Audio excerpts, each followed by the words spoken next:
নমস্কার বন্ধুরা, আমি তুহিন রিভিউলজি চ্যানেলে আপনাদের প্রত্যেককে স্বাগত জানাই। এখন কথা বলবো সৃজিত মুখার্জির আপকামিং সিনেমা পদাতিক, যেটা মৃণাল সেনের বায়োপিক। সেই সিনেমাটা নিয়ে আজকে আপনাদের সাথে মূলত আলোচনা করব। তো দেখুন, আমি রিভিউ শুরু করার আগে একটা কথা বলতে চাই যে সৃজিত মুখার্জি এমন একজন পরিচালক, আমার তার সাথে পার্সোনালি কোনো রাগ নেই বা তার উপর কোনো রাগ নেই বা কিচ্ছু নেই। কিন্তু মেন যে ঘটনাটা, যে সৃজিত মুখার্জির সিনেমা এখন রিসেন্ট টাইম এই শাহজাহান রেজেন্সির টাইম থেকে পর পর সিনেমা কিন্তু তার প্রত্যেকটা খারাপ বেরিয়েছে। এবং তার এক্স ইজুকাল টু প্রেম আমি পার্সোনালি দেখিনি, তার একটাই কারণ, ওই সিনেমাটা না মানে কানেকশানটা ফিল করা যায় না। মানে দেখে ও যেই লাইফটা দেখিয়েছে সিনেমাটার মধ্যে, সেটা সত্যি কথা বলতে গেলে ওই সাউথ ক্যালকাটার লোকেরা যারা ওখানটায় বসে আছে তারাই একমাত্র ফিল করতে পারবে। সিনেমার মধ্যে অর্ধেকটা কনভারসেশন ইংলিশেই হয়েছে। আমি কিছুটা দেখে তারপর বন্ধ করে দিয়েছিলাম, আমার পুরো সিনেমাটাও দেখিনি। কিন্তু সৃজিত মুখার্জির সিনেমাতে একটা ভালো জিনিস কী হয়, ট্রেলারটা কিন্তু খুব দুর্দান্ত হয়। এবার সেই জায়গায় দাঁড়িয়ে এই পদাতিকের ট্রেলারটা কিন্তু খুবই দুর্দান্ত হয়েছে, কিন্তু আমি বলবো যে আমি আমার এক্সপেকটেশন জিরোই রাখবো। তার একটাই কারণ, সৃজিত মুখার্জি লাস্ট কিছু সিনেমা, আমি বললাম শাহজাহান এজেন্সির টাইম থেকে প্রচণ্ড বাজে সিনেমা সে শুরু করে দিয়েছে। কারণ কোয়ান্টিটি বাড়াতে গিয়ে কোয়ালিটি পড়ে গেছে।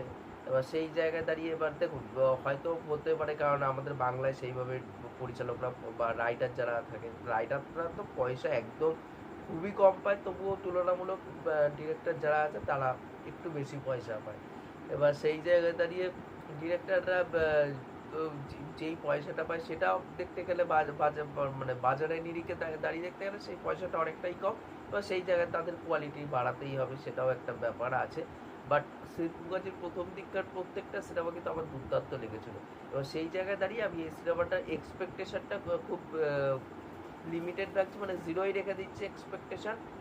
আর পরবর্তীকালে সিনেমাটা যদি ভালো লাগে সেটা আলাদা ব্যাপার, কারণ তার ফিল্মোগ্রাফির ফ্যান আমি একটা টাইমে প্রচণ্ড ছিলাম, এখনও আছি। বাট কোথাও না কোথাও মনের মধ্যে ভয় পায়, কেননা দশম অবতারের ট্রেলারটা এত দুর্দান্ত ছিল, কিন্তু দশম অবতার সিনেমাটা জঘন্য হয়েছে। এবার সেই জায়গায় দাঁড়িয়ে পদাতিকের ব্যাপারটাও আমি কিন্তু খুব লিমিটেড রাখছি। এবার যদি ট্রেলারে আসি, তার ট্রেলারটা কিন্তু খুব সুন্দর করে এখানটায় এডিট করা হয়েছে, সেটা কিন্তু দেখতে কোথাও না কোথাও খুব দুর্দান্ত লাগছে। মৃণাল সেনের ভূমিকায় বিশেষ করে একদম চঞ্চল চৌধুরীকে একদম যে বুড়ো বয়সের যে লুকটা, সেটা কিন্তু খুব দুর্দান্ত লেগেছে। এবং এখানটায় কিন্তু মানে দুটো বয়স আমাদেরকে ট্রেলারের মধ্যে দেখানো হয়েছে মৃণাল সেনের।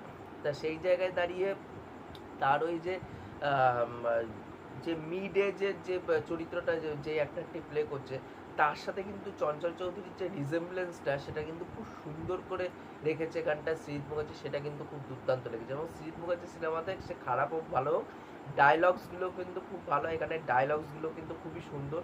এখানটা ট্রেলারটা শুরু হচ্ছে ফেইলিয়ারের মাধ্যমে। প্রথম যে মৃণাল সেন অ্যাকচুয়ালি ফেইলিয়ার দিয়েই নিজের ক্যারিয়ারটা তৈরি করেছে। তার পরবর্তীকালে তো তার কানসে যাওয়া, তারপর নানা রকম ফিল্ম ফেস্টিভ্যালে ঘোরা, তার ওয়ার্ল্ড লেভেলে তার রেকগনাইজেশন পাওয়া, সেই সব জিনিসগুলো অনেকটা পরে হয়েছে। কিন্তু প্রথম দিকেই সে ফেলিয়ার। কিন্তু অপরদিকে যদি সত্যজিৎ রায়ের দিকে তাকায়, সত্যজিৎ বাবু কিন্তু প্রথম থেকেই কিন্তু সে ওয়ার্ল্ড লেভেলে রেকগনাইজেশন পেয়ে গেছিলো, সে তাকে নিয়ে একটা চর্চা কিন্তু লোকের মধ্যে ছিল।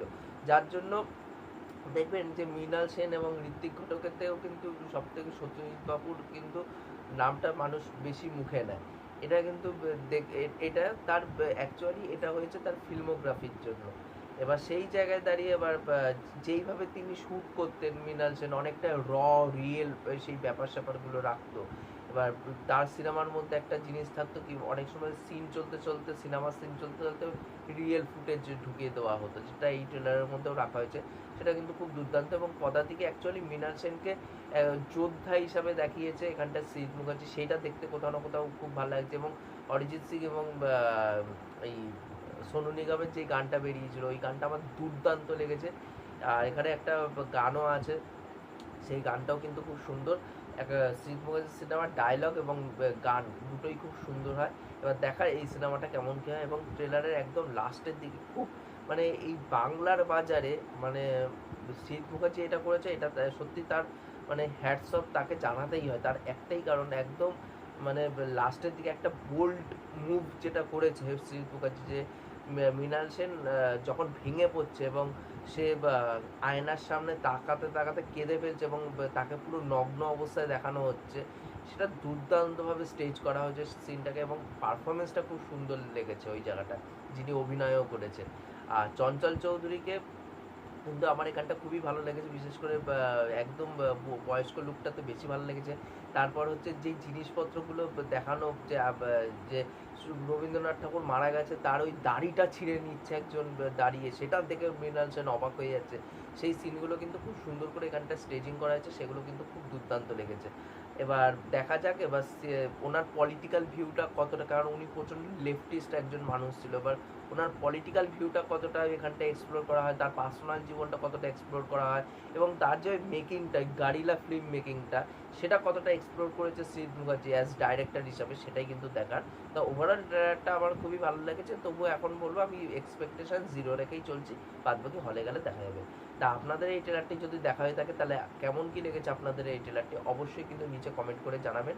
আমার প্রত্যেকের কমেন্ট পড়তে খুবই ভালো লাগে, আর তার সাথে সাথে যদি চ্যানেলটা সাবস্ক্রাইব করে দিয়েছেন তাহলে আরও বেশি ভালো লাগে, কারণ মোটিভেশন পাই নতুন নতুন ভিডিও বানানোর জন্য। এখনকার মতন টাটা, বাই।